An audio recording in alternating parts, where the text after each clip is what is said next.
হাসেন কেন? তো মাঝে মাঝে অতীত জীবনের কথা মনে ওঠে। বকরি পর্যন্ত চালাইতে পারতাম না, রাখাল ছিলাম, বকরি চড়াইতে পারতাম না, ডেলি একটা না একটা হারায় আসতাম, আর খালা ইচ্ছা মতে ডেলি মার দিত। আজকে তো আমি 3 মহাদেশের রাজা। কয় মহাদেশের?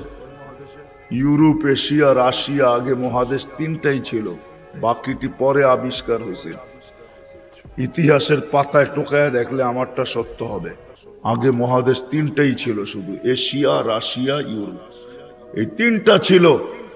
বাকি আমেরিকা, অস্ট্রেলিয়া এগুলা সব পরে আবিষ্কার হয়েছে। ওই যুগে ছিল না এগুলা। এটা তো সমুদ্রের ভিতরে লুকানো ছিল, মানুষ পড়ে বাহির করছে। কি যুবক, ঠিক তো? সত্য তো? তোমাদের শিক্ষা এটা বলে তো? 3টাই ছিল, 3 মহাদেশের রাজা। একা একা হাসে। আল্লাহ আপনাকে পিছে নিবেন না। আমাদের শিক্ষিত মানুষগুলা ভাবে যে যদি আমি আল্লাহ পাওয়ায় লেগা যাই তাহলে মনে হয় আমি সুফি হয়ে যাবো। সুফি সব বুঝি ছেড়ে দিতে হবে। না না, কিচ্ছু ছাড়তে হবে না, আরো টপে উঠবেন। টপে এখন আর কতটুকু টপে, তখন আরো টপে উঠবেন। আল্লাহ দেখাইছেন দুনিয়ার ভিতরে সবচেয়ে টপ হইল 10 টপ, এর উপরে কেউ টপে নাই। আশারায় মুবাশশারার উপরে কেউ নাই, আছে নাকি? আপনার আমি কয় টাকার মালিক? রাগ হয়ে যাবেন? বলবো? হায় হায়, আপনার আমি কয় টাকার মালিক? কয় টাকার? আব্দুর রহমান ইবনে আউফ রাদিয়াল্লাহু তাআলা আনহু যখন মারা যায়, নগদ ক্যাশ টাকা ছিল 47 লক্ষ কোটি টাকা। কত? জি, আপনার বাজেট এবার কত হয় দেখেন। হয়তো 7 লক্ষ কোটি টাকা হবে, নাহলে 7.5, নাহলে 8 লক্ষ কোটি টাকা। এর বেশি বাংলাদেশের বাজেট হবে না। গত বছর হয়েছে এর চেয়ে কম, 7 লক্ষ কোটি টাকা হয়েছে। এবছর 8 লক্ষ কোটি টাকা হবে বাজেট। ওনার কাছে ছিল 47 লক্ষ কোটি টাকা ক্যাশ। বাকিগুলা বাদ দিলাম, কয় টাকা মালিক? আব্বাস রাদিয়াল্লাহু তাআলা আনহু আরবের ব্যাংক ছিলেন, ব্যাংক, আরবের ব্যাংক। আল্লাহ রসুল যখন দুনিয়াতে আসেন তখন পুরো আরব ভূখণ্ডে একটা ব্যাংক ছিল, ব্যাংক আব্বাস। আল্লাহ রসুলের চাচা। বিদায় হজের দিন আল্লাহ রসুল বলছে, চাচার যত সুদ আছে সব আমি মাফ করে দিলাম। চাচা হাসতে হাসতে দাঁড়াইছে আর বলছে, বাতিজা তুই সুদ মাফ করে দিলি, কতটুকু আর দিলি? চাচা পাশে দাঁড়ায় বলছে, বাতিজা সুদ মাফ করলো, আমি বাতিজার সম্মানার্থে আসলও মাফ করে দিলাম। ও আরববাসী, আমার টাকা কারো দিতে হবে না, মাফ। আপনি জানেন না কয় লক্ষ কোটি টাকা ছিল। আমার কাছে হিসাব আছে কয় লক্ষ কোটি টাকা ছিল। আপনার আমি কয় টাকার মালিক? আসেন আল্লাহকে রাজি করি। কি দিবে? কি দিবে? কাকে কি দিবে? মা বোন যদি আল্লাহকে রাজি করলো, ও মা বোন, এর চেয়ে বড় কিছু জিনিস হইতে পারে না যে জান্নাতের 8 দরজা তোমাকে ডাকবে। কোনটার ভিতর দিয়ে আমার ভিতরে ঢুকবে বলো? 8 দরজা দিয়া ডাকবে, যেখানে মন চাহি মিলবে। 500 বছর আগে জান্নাতে যাবে মা বোনরা, পুরুষের। কেননা মা বোনদের 2টা জন্মগত শখ আছে, একটা নিজেকে সাজাইতে ভালোবাসে, ঘরকে সাজাইতে ভালোবাসে। এই জন্য দেখবেন সারাদিন জ্ঞান জ্ঞান করতেই থাকে, এটা আনলে ভালো হইতো না, ঘরটা একটু সুন্দর হইতো না, এটা হইলে একটু সুন্দর হইতো না। কিন্তু ওই যে অভ্যাস নিজেকে সাজানো আর হলো ঘর সাজানো, বিল্ডিং সিল্ডিং হয়ে গেছে। ছোটবেলা তো আমরা দেখছি, ঠিক না? কি বলেন? মাটির ঘর, এটা জেনে কি বলে, উঁচা থাকতো না, উঁচা, তো কি বলে, পিরা পিরা। হ্যাঁ, এটাকে সপ্তাহে লেপতো, ঠিক না? ওটার ভিতরে আবার ফুল আঁকতো, ঠিক না? হায় হায় হায়, সব। আল্লাহ বলে, বান্দি তোকে 500 বছর আগে জান্নাতে পাঠাবো, তুই নিজেকে সাজাইতে পারিস নাই, আমাকে রাজি করতে যায়া শখ পুরা করতে পারিস নাই, এখন জান্নাত যা চাবি তা দিয়ে তোর শখ আমি 500 বছর পুরা করব, তারপরে তোর স্বামীকে তুই মিস কল দিবি যে 500 বছর শখ পুরা হয়ে গেছে, কাম তুমি এখন আসো, তারপরে তোর স্বামীকে পাঠাবো। ইয়ানকালিবু ইলা আহলিহি মাসরুরা, তখন না স্বামী নাচতে নাচতে জান্নাতের দিকে যাবে, শোক পুরা করবে জান্নাতে। কি দিবে যুবক, কি দিবে তোমাকে? যৌবনের বিনিময় কি দিবে? কি না রাখা আছে? সাহাবা জান্নাত শুনতেন আর চিৎকার দিতেন। হাদিসে আছে আল্লাহর রসুলের জীবদ্দশায় তো কতজন চিৎকার দিয়ে মারা গেছে, যুবক মারা গেছে। আল্লাহ রসুল হাসছে আর বলছে জান্নাতের শখ ওকে নিয়ে গেছে। আসেন আজকে আল্লাহকে পাওয়ার দৌড় লাগাই, ফাফিরু ইলাল্লাহ, আল্লাহকে পাওয়ার দৌড় লাগাই। দৌড়ে তো দেখলাম দুনিয়ায়, প্রমাণের আল্লাহ কিভাবে চোখে দিবে বলেন? কিভাবে দিবে? সারা জীবন শেষ করে সন্তানকে শিক্ষিত বানাইছে, এডুকেটেড বানাইছে, বড় বড় অফিসার বানাইছে, বিনিময়ে কি মিলছে? জন ঢাকা শহরে বৃদ্ধাশ্রমে যায় দেখ, কার মা বাবা বৃদ্ধাশ্রমে পড়া আছে, কার মা বাবা নিজের ঘরে থাইকা বৃদ্ধাশ্রমের থেকে খারাপ অবস্থায় আছে। নিজের ঘরে সন্তানরা 2টা চাকর রেখা দিছে, ওইখান থেকে বৈশা বৈশা বলে মাকে তো চাকর রেখা দিছি, বাবাকে তো চাকর রেখা দিছি, ড্রাইভার রেখা দিছি, কিচ্ছু করতে হয় না। মা বাবা বয়েও কিছু বলতে পারে না। চাকর ড্রাইভার বৃদ্ধাশ্রমে থাকলো এর চেয়ে ভালো থাকতো, এর চেয়ে দূর অবস্থায় থাকে। বলছে খবরদার যদি কোনো ফোন করলা আর বললা যে আমরা কষ্টে রাখি, খবরদার। বাঁচতে চাও না মরতে চাও? আমরা জানি খোদার কসম, আসেন চলে যেতে হবে। ছোট একটা জীবন, মা বোনদেরকে বলি, যুবকদেরকে বলি, চলে যেতে হবে। ছোট একটা জীবন, চলো আল্লাহকে রাজি করি। দুনিয়া তো সুখ দিবে, বস্তু ছাড়াও সুখ দিবে। বস্তু ছাড়া, বস্তু লাগবে না, সুখ দিবে। সুখ যদি দেয় তাহলে এটাই হয়, এটাই হয় সত্য কাহিনী, কিতাবের হাদিসের কাহিনী আমি বলতেছি, সত্য এটাই হয়। চুলা জ্বলে না, তারপরও স্বামী যখন ঘরে আসে তো বলছে খায়রুন নিসা, সবচেয়ে উত্তম মহিলাকে? আলী রাদিয়াল্লাহু তাআলা আনহুকে জিজ্ঞাসা করছে, বলছে ফাতেমার চেয়ে উত্তম মহিলা আর কেউ হতে পারে না। বলছে ফাতেমার স্বভাব কি? বলছে আমি কিছু আনি আর না আনি, ঘরে চুলা জ্বলুক আর না জ্বলুক, দাখালা যাওজুহা বাইতান সাররাত ওয়া তাবাসসামাত, আমি যখন ঘরে ঢুকি তো ফাতেমা খুশিতে নাচতে থাকে, মুস্কি মুস্কি হাসতে থাকে। আজ পর্যন্ত ফাতেমা জিজ্ঞাসা করে নাই কিছু আনো নাই কেন, হাত খালি কেন। আবার এটাও বলছে 2 টোকা আমার কোনোদিন দিতে হয় না, 1 টোকা দিতে দেরি। ফাতেমা দরজা খুলতে দেরি করে না। জিজ্ঞাসা করছি এত তাড়াতাড়ি দরজা খুলিস কি করে? আব্বা শিখায়া দিছে ফাতেমা আলী যেন দরজা টোকাটুকি না করে, বলে এই জন্যই দরজায় পিঠ লাগায় দাঁড়ায় থাকি, টোকাটা যেন আমার পিঠে পড়ে, পিঠে। সুখ কাকে বলে? আমি তো সন্তানেরটাও দেখাইলাম, একটা না 100 দেখানো যায়। বাইজিদ বোস্তামি এমনি ওলি হয় নাই। হায় হায় হায়, মুসা আলাইহিস সালামের জান্নাতের সঙ্গী কসাই এমনি হয় নাই। ওয়াইস করনি জান্নাতের দরজায় দাঁড়ায়া আল্লাহ মার সেবার বদলা দিবে, এমনি না। দিনদার হওয়া ছাড়া, আল্লাহকে পাওয়া ছাড়া, আল্লাহর দিকে দৌড় দেওয়া ছাড়া সুখ জীবনে আসে না। নইলে আর্টিফিশিয়াল সুখ হবে। আপনি হাসেন, আমি মানবো আপনি হাসতে পারেন, কিন্তু হাঁটিটা আর্টিফিশিয়াল হবে, আর্টিফিশিয়াল, বাস্তব হাসি না।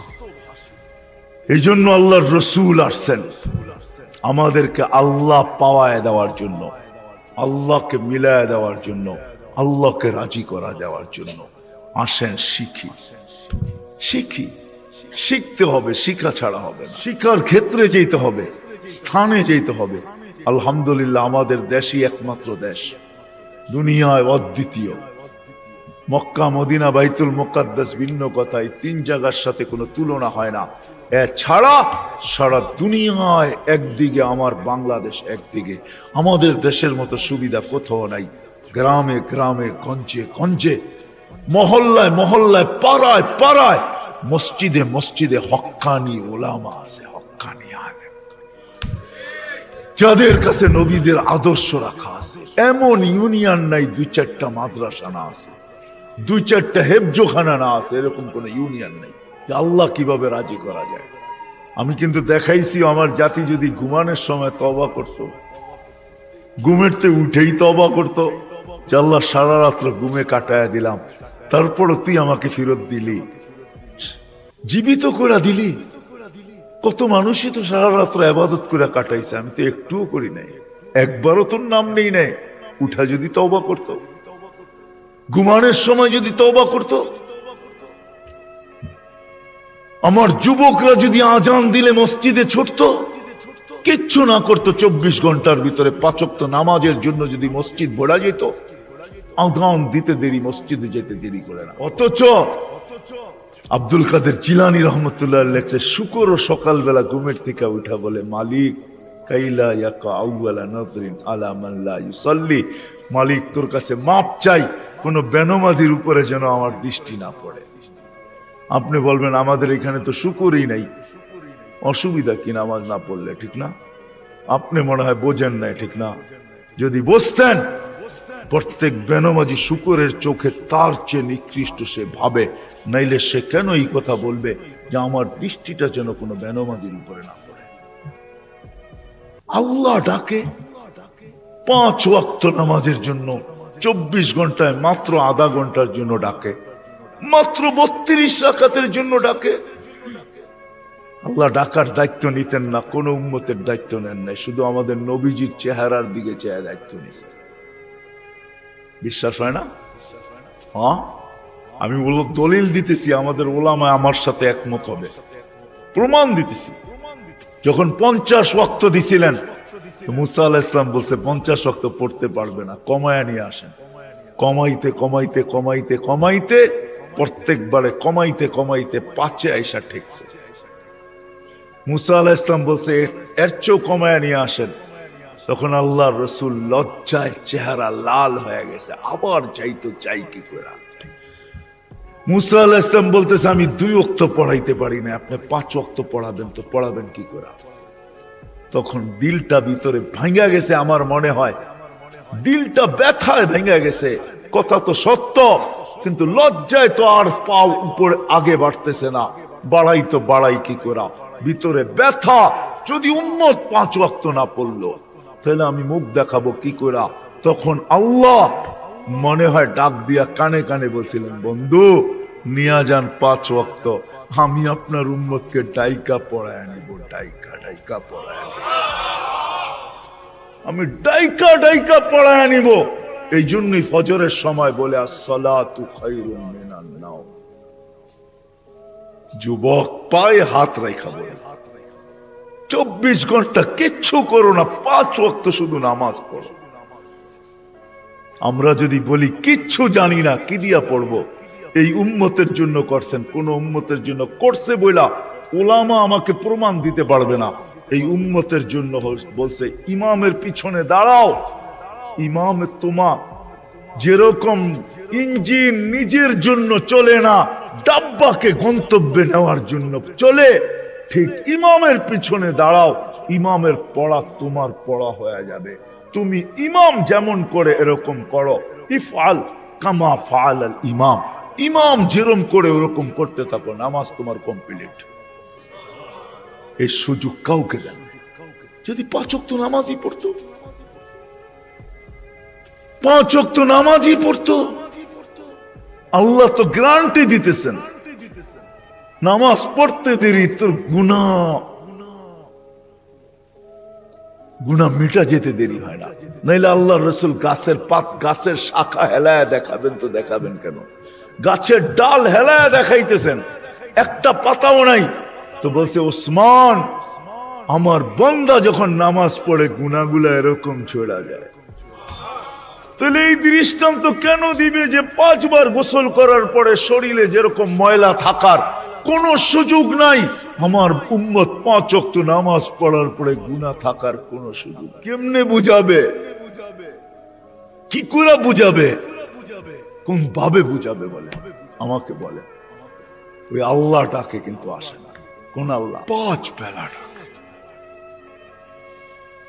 ওই জান্নাতের চাবি দেওয়ার জন্য ডাকে। নাইলে ওলামা কেন বলে আসসালাহ মিফতাহুল জান্নাহ? জান্নাতের চাবি দেওয়ার জন্য ডাকে। কোন জান্নাত? ইউরোপের মতো হবে বাড়িঘর জান্নাতের? কি জানেন? সবচেয়ে ছোট বাড়ি হবে 2,40,000 মাইল। সবচেয়ে ছোট বাড়ির পরিধি 2,40,000 মাইল। সবচেয়ে ছোট বাড়ি, সবচেয়ে ছোট বাড়ি। বিল্ডিং গুলো হবে সোনার আর ইটার। ডেলি 70 বার কাপড় চেঞ্জ করে। দুনিয়ার ব্র্যান্ডের কাপড়।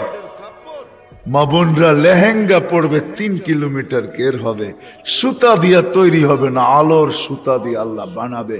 ওই কাপড় পরলে কেমন আলোকিত হবে বলেন? 3 কিলোমিটার লেহেঙ্গার ঘের হবে, 120 ফিট লম্বা হবে, চুলটিও 120 ফিট লম্বা হবে। জান্নাতের হুরদের থেকে দুনিয়ার মা বোনদের রূপ 1 লক্ষ গুণ বেশি হবে।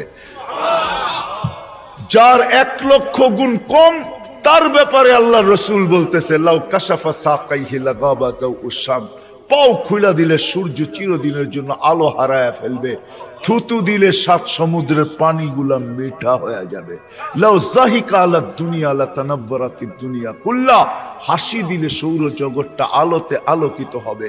ওদেরকে তৈরি করছে আল্লাহ মুস্ক, হাঁটু পর্যন্ত মুস্ক দ্বারা, কোমর পর্যন্ত আম্বর দ্বারা, কাঁধ পর্যন্ত জাফরান দ্বারা। চেহারাটা তৈরি করবে হোয়াইট কাফুর দ্বারা। হায় হায় যুবক, বাবু কেমন হবে? যেখানে তাকাবে, যেইখানে তাকাবে, ওইখানে নিজের চেহারা দেখা যাবে। জান্নাতের হুরদের জন্য দৌড়াবে।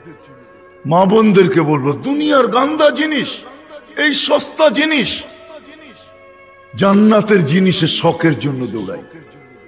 আছে, সব রাখা আছে। জান্নাতে দুবি নাই, ওয়াশিং মেশিন নাই, যে কাপড় একবার পরবে আর জীবনে পরবে না, ওয়ান টাইম ইউজ। কোন দর্জি বানাবে না, কুদরত বানায় দিবে। কুদরত। কোন বাবরচি পাক করবে না, কুদরত দ্বারা পাক হবে।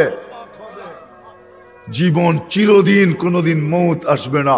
যৌবন চিরদিন, কোনদিন বৃদ্ধ হবে না। সুস্থ চিরদিন, কোনদিন অসুস্থ হবে না। নেয়ামত বাড়তে থাকবে, কোনদিন কমবে না। না পেশাব, না পায়খানা, না থুতু, না নাকের ভিতরে সর্দি। হায় হায়, সাহাবা শুধু পাগল হন। ওই জান্নাত, ওই জান্নাত। আর এই উম্মতেরটা তো অন্যরকম, যেটা আল্লাহ কুদরতি হাত দিয়া বানাইছেন। আমাদের জান্নাত, আমাদেরটা তো অন্যরকম জান্নাত। আমি তো লো কোয়ালিটি জান্নাতের বর্ণনা দিতেছিলাম এতক্ষণ। আমাদেরটা তো হাই কোয়ালিটির জান্নাত।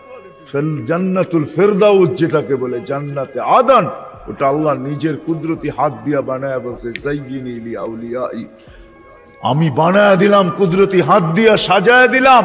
এখন তুমি তোমাকে মেকআপ করতে থাকো। এই জন্য প্রতিদিন জান্নাত চিৎকার দেয় আর বলে মাতা আউলিয়াউ, আল্লাহ আপনার বন্ধুরা কবে আসবে? ফল তো পাইকা গেল, কবে আসবে? আল্লাহ ডেলি বলে ইসবিরি সাতালকাকি আউলিয়াই, একটু সবর কর, উম্মতে মুহাম্মদী আসতেছে, বান্দা ওই আছে, রাস্তায় আছে, আসতেছে, একটু সবর কর, একটু সবর কর, আসতেছে। ওই জান্নাত দিবে আল্লাহ, ফেরদাউস। এই জন্যই তো আল্লাহ রসুল বলছে, আল্লাহর কাছে যদি তোমরা জান্নাত চাও তো ফেরদাউসুল আলা চাবে, ছোটটা চাবে না। ওয়াইদা সাআলতা ফাসআলিল ফেরদাউসাল আলা, ফেরদাউস চাইও, কেননা আমার উম্মতের জন্য ফেরদাউস জান্নাত। লো লেভেল না, তুমি জানো না? সমস্ত জান্নাতীরা ডেলি আল্লাহকে সপ্তাহে একবার দেখবে। ও যুবক, তুমি ডেলি দুইবার দেখবে, সকালে একবার বিকালে একবার।